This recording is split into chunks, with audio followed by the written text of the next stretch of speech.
Assalamualaikum warahmatullahi wabarakatuh. Alhamdulillah, alhamdulillah rabbil alamin, ar-rahmanir rahim, maliki yaumiddin. Asyhadu an la ilaha illallah wa asyhadu anna sayyidina Muhammadan abduhu wa rasuluh. Allahumma salli wa sallim ala sayyidina Muhammad wa ala alihi wa ashabihi ajma'in. Allah Ta'ala fi kitabihil karim, a'udzubillahi minasyaitonir rajim, bismillahirrahmanirrahim. Wa yakhirruna lil azqani yabquna wa yaziduhum khusyu'an.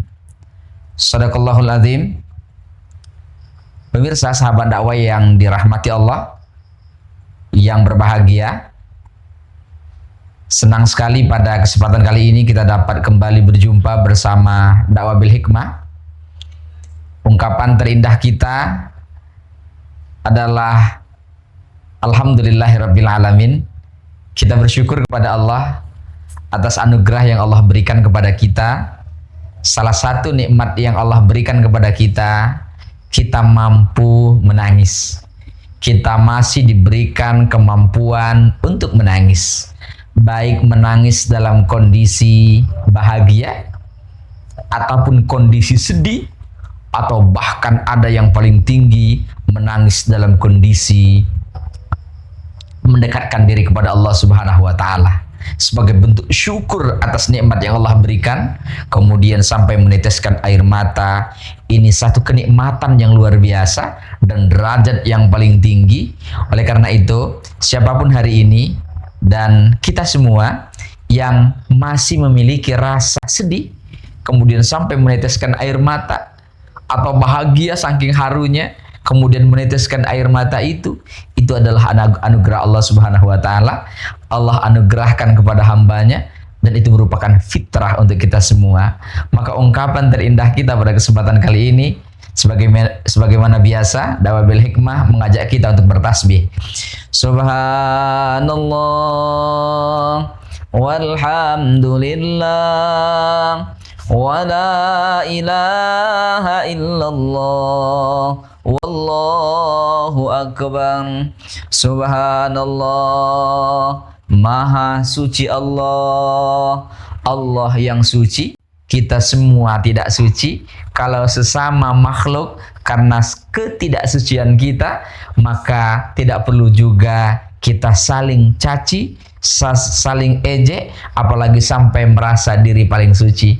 Maka tugas kita untuk memperbanyak mensucikan Allah, maka Allah insya Allah akan mensucikan kita semua. Subhanallah. Berikutnya, walhamdulillah, segala puja dan puji kita tujukan kepada Allah Subhanahu wa taala.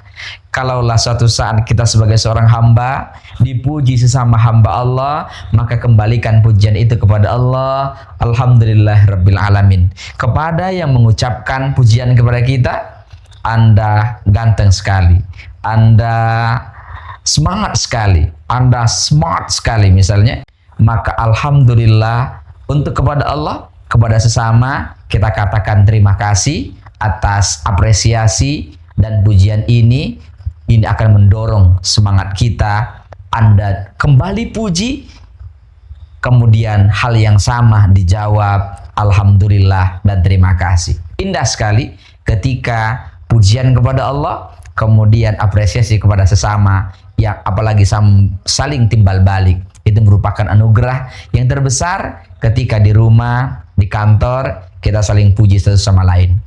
Kemudian la ilaha illallah, tiada Tuhan selain Allah, hanya Allahu ahad. Allah yang satu-satunya esa, yang hendaknya kita wajib yakini, kemudian kuatkan keyakinan kita.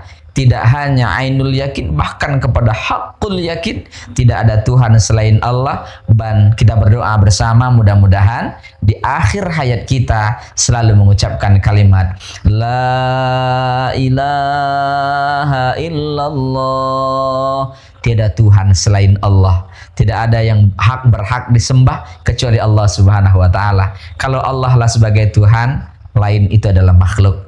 Kalau sama makhluk, ya biasa-biasa saja.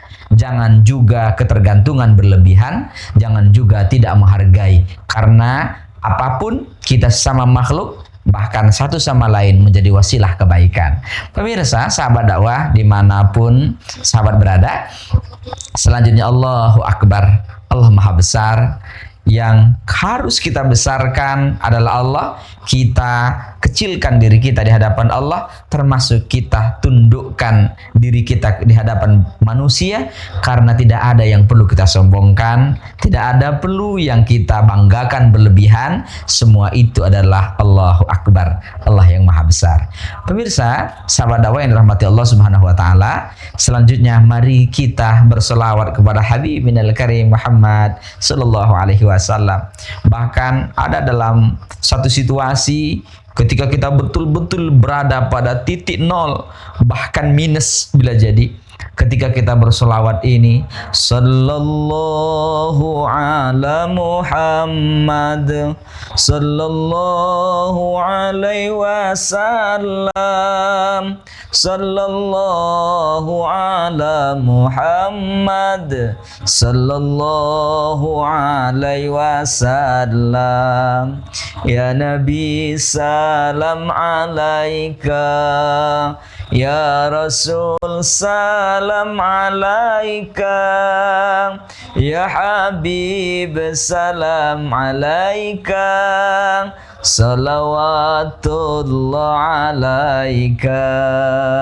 Pemirsa, dalam kondisi paling minim, dalam kondisi minus kita, berada pada titik nol, maka dalam kondisi itu ketika kita sebut Rasulullah, bahkan sampai meneteskan air mata, itu luar biasa nikmatnya, terutama para pencinta Allah, para pencinta Rasulullah, karena memang bagi mereka mencintai Allah dan Rasulnya, ini adalah nikmat yang luar biasa. Pemirsa, sahabat dakwah yang dirahmati Allah, tema kita kali ini adalah menangis kepada Allah itu penting. Kenapa? Jangankan menangis kepada Allah, nangis secara alami saja. Hasil riset menunjukkan, siapa yang punya tekanan, siapa yang punya persoalan, ketika dia menangis, mengeluarkan molekul-molekul air matanya, maka pada saat itu dia sedang mendetoksi dirinya, sedang menghilangkan penyakit dalam tubuhnya, mengurangi rasa-rasa sakit dalam tubuhnya. Maka itu secara alamiah, secara biologis itu terjadi dalam tubuh kita. Apalagi sampai menangis karena Allah Subhanahu wa taala. Maka salah satu kelompok yang dinaungi dan dirindukan oleh surganya Allah Subhanahu wa taala, yang dapat naungan kemudian dia juga menjadi penghuni surganya Allah, itu adalah rajulun dzakarallah. Seseorang yang berzikir mengingat Allah Subhanahu wa taala khalian, dalam kondisi sepi, kemudian fafadat ainahu, maka mengalir, tiba-tiba mengalir air matanya, kemudian sampai meneteskan air matanya, membasahi pipinya, bahkan sampai larut betul dalam kondisi zikir kepada Allah. Boleh jadi dia mengucapkan subhanallah, maha suci Allah, aku tidak suci Allah, engkau suci Allah, aku kotor ya Allah. Semakin pengakuan yang paling dalam dari seorang hamba, maka semakin tangisannya, tanpa sadar dia menetes air matanya sebagai bentuk pengakuan bahwa Allah yang maha suci. Kemudian ada lagi, alhamdulillah, segala puji bagi Allah. Dia bersyukur atas nikmat yang diberikan kepada Allah. Apapun hari ini, ada yang lulus P3K, ada yang lulus pegawai negeri, ada yang lulus bekerja, diterima bekerja, ada yang dapat jodoh, dapat pasangan, ada yang dapat pekerjaan, ada yang mendapatkan keturunan, ada lagi yang naik jabatan, ada lagi yang memiliki harta, dan begitu seterusnya. Rezeki yang demikian banyak itu sebagai bentuk kesyukuran dia. Tengah malam dia bangun, kemudian dia sujudkan kepalanya di atas bumi, dia cium bumi, kemudian dicium lantai sebagai bentuk kelemahan, ketundukan.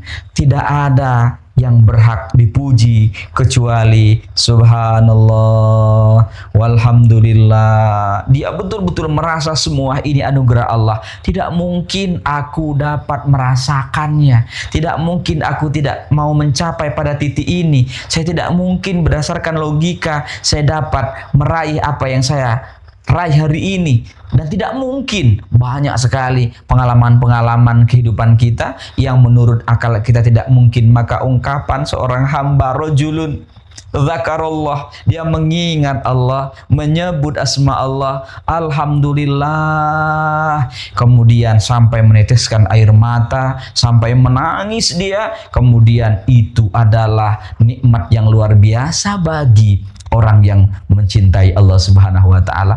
Apa hikmahnya? Itu luar biasa dahsyat. Kemudian ketika dia mampu melahirkan air mata, meneteskan air mata ini, berarti betul-betul dia hadirkan jiwanya, hadirkan hatinya dekat dengan Allah Subhanahu wa taala. Oleh karena itu, pemirsa, sahabat dakwah yang dirahmati Allah Subhanahu wa taala, kita bercita-citalah menjadi seseorang yang dicintai Allah. Kemudian Allah buka mata batin kita, hati kita. Kalau salah satu orang tanda-tanda orang yang beriman kepada Allah itu adalah ketika idza dzukirallahu wajilat qulubuhum, kemudian merasa hadir Allah, bergetar hatinya, kemudian sampai meneteskan air mata. Ini adalah nikmat yang luar biasa dahsyat ketika siapapun hari ini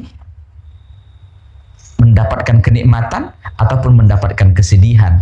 Oleh karena itu, kita berupaya menjadikan diri kita untuk zakarullah, untuk berbanyak zikir kepada Allah sampai Allah membukakan basyirah kita, bukakan mata batin kita. Ketika mata batin ini terbuka, maka Allah akan buka, boleh jadi Allah buka hijab. Kemudian kita bisa melihat hal-hal yang memang tidak bisa dilihat oleh orang lain, dapat merasakan kesejukan dan kenyamanan dan begitu seterusnya. Pemirsa, sahabat dakwah yang dirahmati Allah Subhanahu wa taala.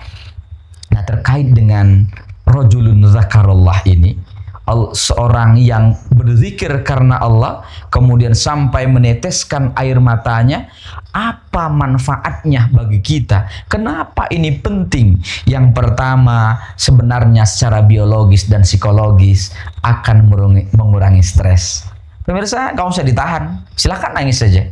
Yang dapat musibah tiba-tiba nangis, yang dapat rezeki tiba-tiba nangis, karena memang dia akan mengurangi stres. Semakin banyak masalah kita, nangislah. Tapi kalau di hadapan manusia, kadang-kadang ketika kita nangis itu diejek, dianggap lemah. Tapi di hadapan Allah, ketika kita nangis itu luar biasa. Berarti kita mengakui bahwa diri kita lemah, dhaif sekali. Tapi Allahu Akbar, Allah itu maha besar. Maka kita pasrahkan semua masalah kita kepada Allah. Ketika air mata kita keluar, berarti molekul-molekul penyakit itu akan keluar, sehingga mengurangi stres bagi kita, mengurangi beban bagi kita, mengurangi tekanan darah, sehingga kembali menormalkannya dan seterusnya.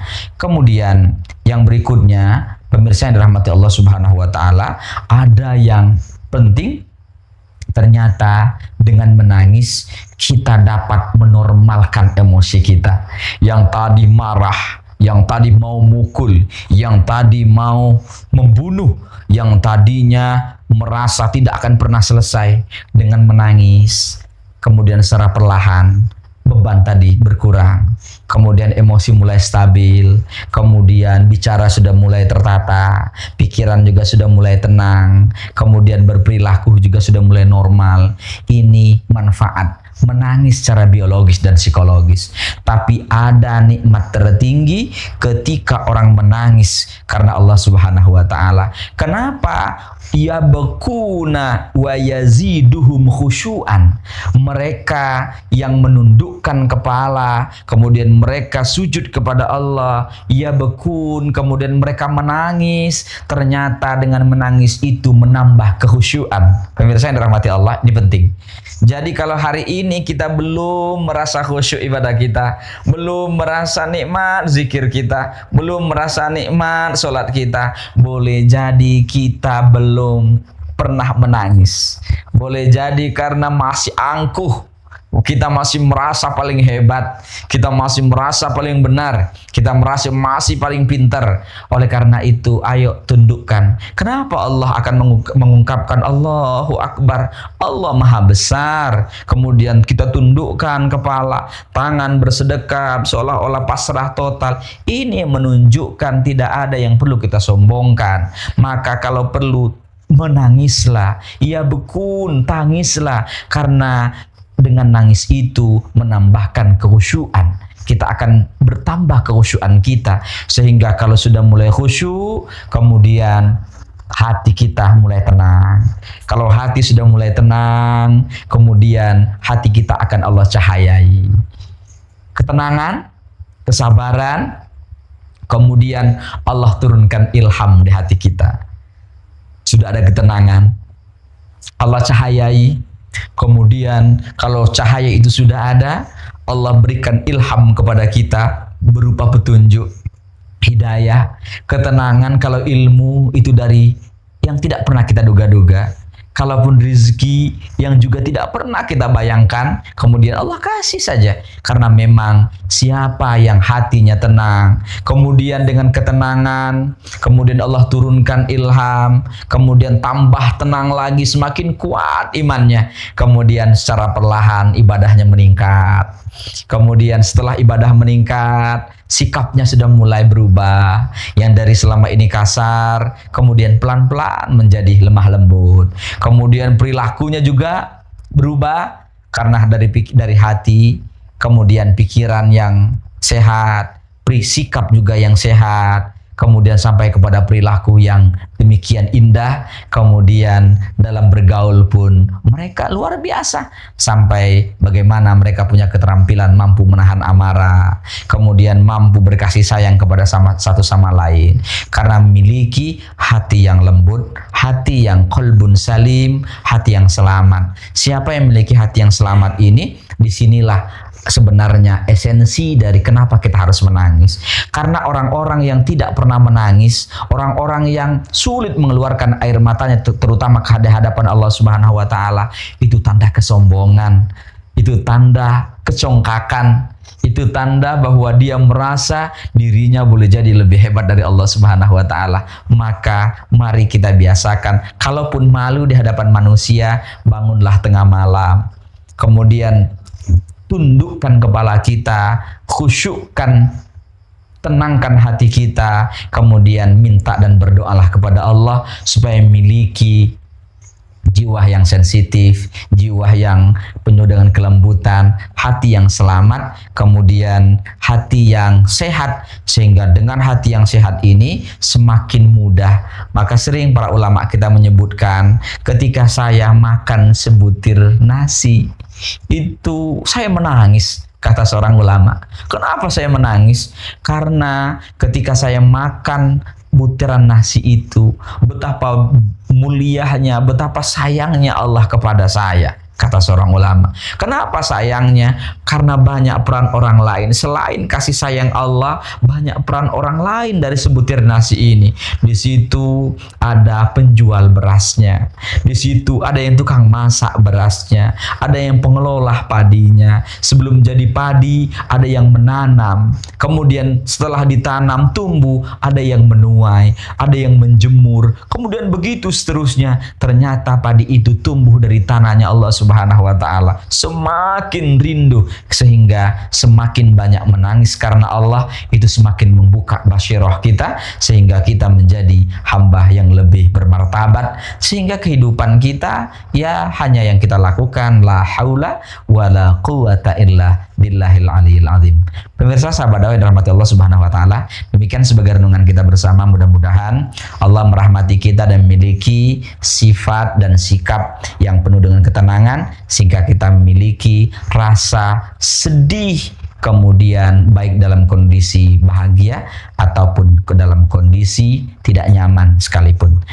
Demikian sebagai renungan kita bersama. Aqulu qauli hadza, ihdinas siratal mustaqim, wallahul muwaffiq ila aqwamit thoriq. Wassalamualaikum warahmatullahi wabarakatuh.